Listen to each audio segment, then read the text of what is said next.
What's up everybody, welcome back to my channel. Today I'm going to be showing y'all my go-to method for frying fish. I love it because it's quick, but it still comes out amazing every single time. So let's get started. So I'm going to start by filling up my pan about halfway with some vegetable oil. Anytime I'm doing like fried food, I like to do it outside. So I'm using this burner and I'm going to preheat that to 380 degrees. On the stove, I would say medium high heat.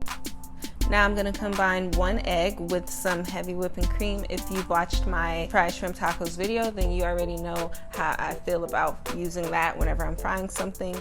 But I'm also going to go ahead and season that with some garlic powder, and I'm going to of course throw in some paprika just for the coloring, and I'm going to just mix those up.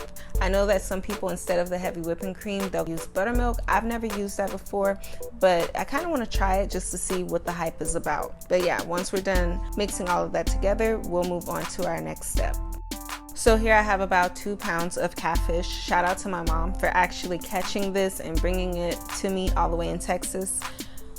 And this, ladies and gentlemen, is my secret to getting some bomb catfish that literally looks like you could have ordered it out of a restaurant. It has everything you need in it as far as seasoning goes.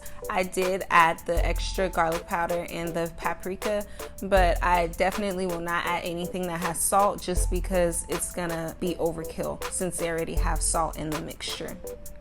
As y'all can see, I ended up running out of room in the bowl I was working in, so I'm gonna go ahead and transfer that over to this bigger bowl. But I also jumped the gun here because usually I'll cut my catfish first before I start, seasoning it and battering it and stuff like that.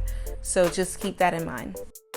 I don't know about y'all, but I ain't got time to be waiting all day for some fish to fry, so I like to cut them up into about 3 pieces. What I'll do is I'll cut right along the center, and then I'll take the thicker part and I'll cut it into 2, split it in half, and that gives me a pretty decent cooking time. I absolutely recommend not sitting your fish in the egg and heavy whipping cream mixture until after you've already cut it.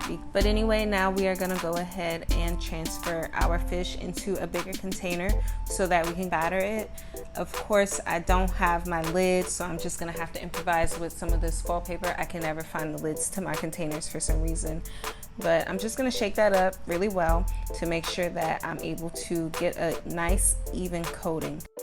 And as you can see, I pretty much got a nice even coating, and now I'm just gonna be going through and touching up any areas that may need that with the remaining batter that I have at the bottom of the container. Now we're gonna test our oil just to make sure, and it is ready to go, so we can start adding our fish finally. I highly suggest making sure that your oil is at the perfect temperature, because if it is not hot enough, then the oil will be too cold and the batter will end up falling off. And if your oil is too hot, then you'll burn your fish. So make sure that you keep it at that happy medium.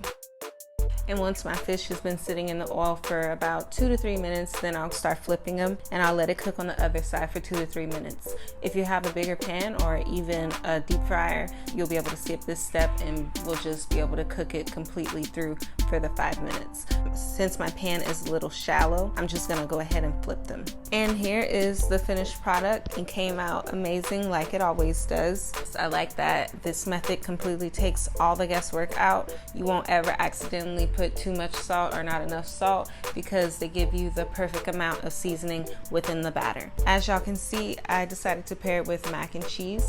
I do have that video uploaded. I uploaded it last week, so if you haven't checked that one out yet, make sure you go watch it.